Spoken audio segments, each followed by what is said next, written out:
Hey everybody, it's Lon.TV. Good morning from Germany. We are here in Berlin for IFA 2019. This is Dispatch 2 from the show, and we are at our sponsor Lenovo's booth this morning, checking out some of the new products that they announced here. I want to thank them, first of all, for their sponsorship of our trip out here. We wouldn't have had this coverage without them, and we're going to now take a look at some things that they had here at the show. So Lenovo released 2 new yoga devices at the show, and these have a couple of neat features that haven't been on a few of the other ones. We're going to start here with the C940. This, I believe, starts at $12.99 here in the U.S. There's a 14 and a 15-inch available, and maybe Jake can cut in here a little bit, and we'll have a closer look at it. So they've made some changes to the device. The first is up here at the top. They made the bezels smaller, but they still incorporated the webcam at the top, so it's not going up your nose. It has that neat little shutter mechanism up there that we've been seeing on a few of the other devices they've come up with. These have 10th generation Intel i7 processors. You got the sound bar like before, but it also now supports the Amazon A word. We're not going to say it so we don't set off your devices, but even when the computer's asleep, you can summon your best friend to do things on your behalf if you want, again, without saying the name here. And the 15-inch version of this is going to have a GTX 1650 GPU option. They won't have it in the smaller 14-inch version, but the larger one will have that. Now, for a little more money, they have a laptop version called the S740. So you will have yogas that are not 2-in-1s. This is kind of their premium brand for consumers. And this 740 has the 10th generation processor like the other one.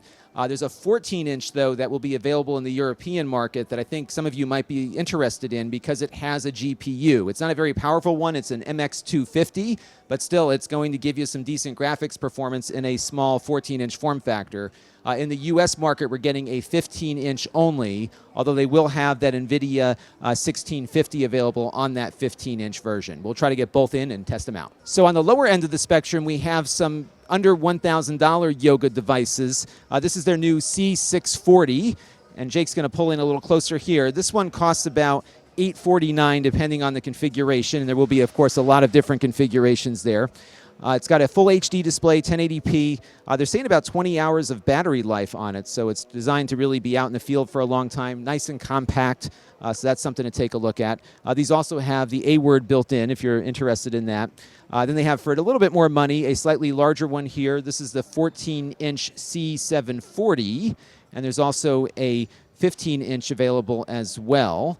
And of course, the pricing will vary based on what you put into it. The big thing that they've done with the design on these as well is thinned out the bezels a bit. So if you remember on some of the other ones we've looked at, they've had a very large bezel here at the bottom. That's been almost, I think, cut in half. So if you were not happy with the bezels before, these will look a little nicer for you. So this is their new Marvel AR game that they are releasing at the show here. And this, like the Star Wars thing we looked at last year, is an AR experience. So you put your phone in this headset and you can see the world around you. And right now I'm also shooting at aliens, or actually most likely getting shot at by aliens. So this is different from the Star Wars one in that it comes with an additional controller here. And if you buy this, you can also get the Star Wars game that they released last year. So might be something worth checking out if you wanted to play around with AR using your mobile phone. So when we get back from IFA, we're going to be reviewing this one. This is the ThinkVision M14. This is a very slim and lightweight external display that's USB-C powered. It has 2 USB-C ports on it, so I will figure out why it has those 2 ports. I'm guessing you can choose which side to put the cable on, so we'll give that a shot when it comes in. But I really like how lightweight and slim it is, a lot slimmer than some of the other portable displays that we've looked at. This is a 14-inch display. And then they have a few more Thinkbooks. So we looked at the 13-inch Thinkbook a little while ago. They have now a 14 and a 15, and the 14 here starts at $649, so it's a lot more reasonably priced. And one of the cool things about these is that they have more utility. They're kind of designed for small businesses, so you get full-size ports on them. So you have the 10th generation Intel processor in there, but they've also got gigabit Ethernet built in, HDMI, full-size USB. And one of the other neat things that they did with this on the side is they put in a recessed USB port. So if you are using this on your desk at the office, your USB cable isn't kind of sticking out of the side. It's kind of recessed in there. So this is the 14. For a little bit more, they have a 15-inch You can put up to 24 gigabytes of RAM in these, so there's again going to be a lot of different configurations, but the price point is a pretty reasonable starting point for a small business laptop. Now, whenever we do a review where we've got a monitor on a desk, I had this monitor from Lenovo that I got in a long time ago that I've been using, and this is a new version of it. This is a 23.8-inch, 24-inch essentially, 1080p display. It looks very similar to that monitor, but it's on a super sturdy base here. So it doesn't move around at all. And if you lift this thing up, this base is super heavy. So if you don't like monitors that shake every time you touch the desk, this one is going to hold itself together in a much more sturdier fashion. And this same look is going to apply to their desktop all-in-one that hopefully we'll get in soon. They didn't have one here for us to check out, but it's a really nice sturdy base. This base, though, is just a base. It doesn't have any charging or any kind of docking functionality to it. But again, it's very sturdy and doesn't move at all. This package is $189 for the 1080p version. So this is not a new thing, but something that I do think is pretty cool to look at. This is the C930 Yoga book. It sells for about $839, and we're going to have Jake get in a little bit closer here because this keyboard isn't actually real. It's a e-ink display, so it gives you a keyboard surface that you can type on, for example, but if you wanted to maybe do a little bit of drawing with a stylus, you can switch it here and get a drawing pad. Again, e-ink, but very low latency on this. It actually is pretty quick, and you can do some drawing. You can do a whole bunch of other functions here just using this little pad down here. And this is a Yoga, so it can flip over into tablet mode. This one's running Windows. It's got one of those i5Y processors, so the former Core M, so a fanless chip. Good performance out of it, very slim, and something that some folks might find of interest. So Lenovo also owns Motorola, and they have a brand new phone called the MotorolaOne that they just released here at the show. This is going to cost 429 euros, but I would expect in the US about $500 or $600. Now the key feature of this one is the camera here on the back, and we're going to have Jake get in a little bit closer here. It's got a 48 megapixel sensor, but each of these lenses has a specialty. So they have a wide-angle lens, a zoom lens that'll give you like a 3x optical zoom. They have a nice bokeh lens for the blurry backgrounds, and of course your standard lens as well, along with a flash. So it's pretty neat. It looks like they got rid of that little Moto Pack thing that they were using on some of the other Motorola phones we've looked at. This has a Snapdragon 675 processor, an OLED display. Not a bad phone here. It's going to kind of sit in the middle of the marketplace and does have a very nice camera. We'll see if we can try to get one in for review to test it out. We often do look at the Motorola phones on the channel. Now, I always like to look for startups and these little companies that nobody's ever heard of before, and we always do that at CES every year. IFA has its own version of the startup pavilion here. This is called IFA Next, and we're going to go inside and see what we can find. This is an example of the kind of stuff we find here. This is called the CZar, and this is a book scanner, and it works just by changing pages of a book. And as the pages change, the scanner will recognize the motion, capture the page, flatten out the image, and do OCR on it. And it's a really neat way to scan in books, because if you ever tried to put a book on a copy machine, you know how long it takes. This will certainly be a lot quicker. It does take a second or two to scan, not too long, so it might be something you can put a kid on to do if you have to get a bunch of books scanned in, but it's certainly a lot easier than other methods I've looked at. This costs $429 in the USA, so not inexpensive, but I think for folks that are looking to ingest a lot of bound material, this might be something that can really speed up the process for them.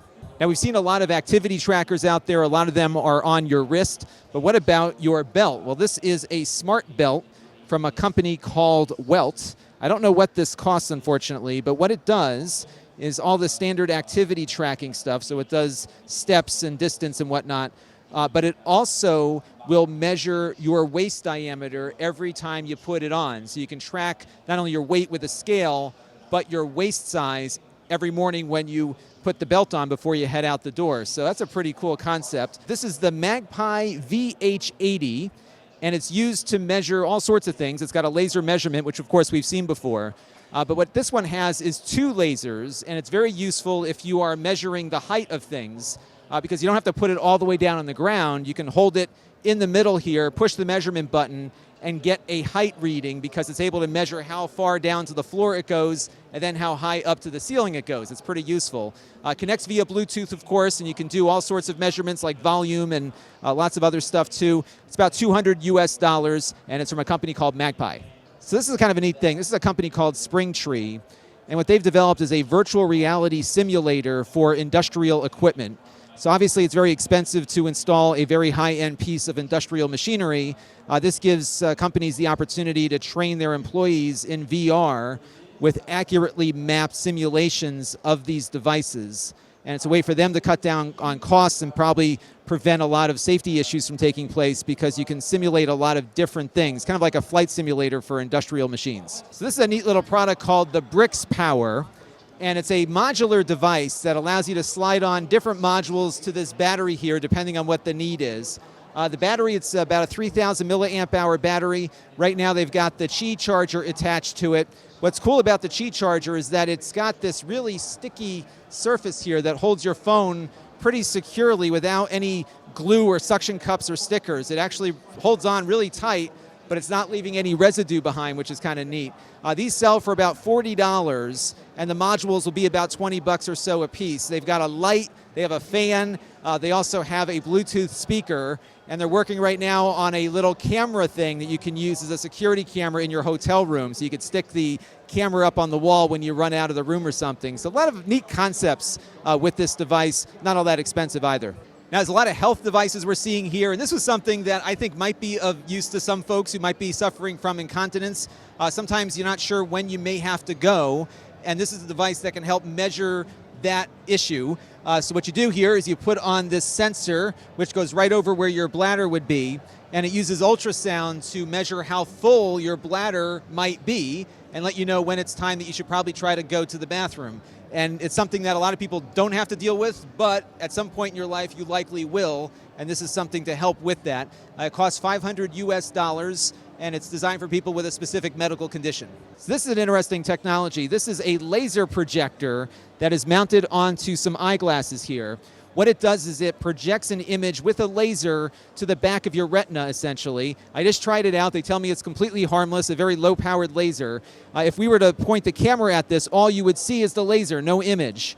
And your brain, of course, does all the work to interpret that image and give you something that really looks pretty nice, actually. I was really impressed with the clarity and the sharpness. They're playing a little video in here right now. It looks spectacular. And what's really cool is as I was moving my gaze around, no matter what my eye was focused on, I was getting a very crisp image projected along with what my eye was seeing. So this is a technology, of course, we'll see more of down the road here. This is being marketed right now for people who have visual impairments, and it's rather expensive, about $6,000 at the moment, and you get about a postage-sized stamp image. But over time, I think this technology will make its way into consumer products because it looks like it's really matured quite nicely, and this is the first time I've had an image projected into my retina, and I've lived to tell about it. Now, if you are a dog lover and always wanted to know what was on your dog's mind or how they're feeling, this product might get you a little closer to that answer. This is called Inubicy, and it is a device for your dog that can measure some specific moods, namely whether they're happy or relaxed or stressed, and it reports back to you with an LED here at the top. So this straps around to the back of the dog, and then underneath is a microphone that measures the heart. And that heart rate can really give away a lot of signs as to how the dog is feeling. And it's also logging all of this data. So if your dog is stressed when you leave the house, you'll see on its accompanying app exactly what times of day the dog was happy or stressed, and you can develop patterns from that and maybe try to address some of the issues that are bothering your dog. Pretty cool stuff. $300 right now, only available in Japan. But they're looking at expanding out to other parts of the world as well. And it's kind of a neat thing if it works to be able to make your dog happier throughout the day.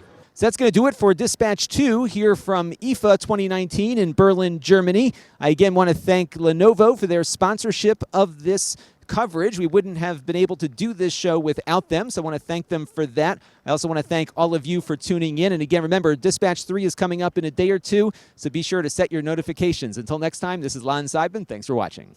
This channel is brought to you by the Lon.TV supporters, including gold-level supporters, the Four Guys with Quarters podcast, Chris Allegretta, Tom Albrecht, Mike Talbert, Brian Parker, and Kalyan Kumar. If you want to help the channel, you can by contributing as little as $1 a month.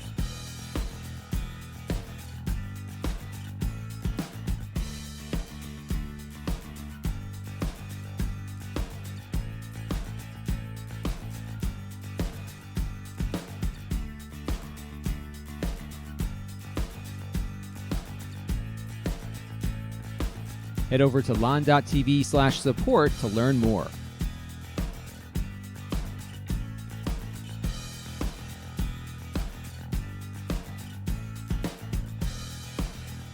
And don't forget to subscribe. Visit Lon.TV/s.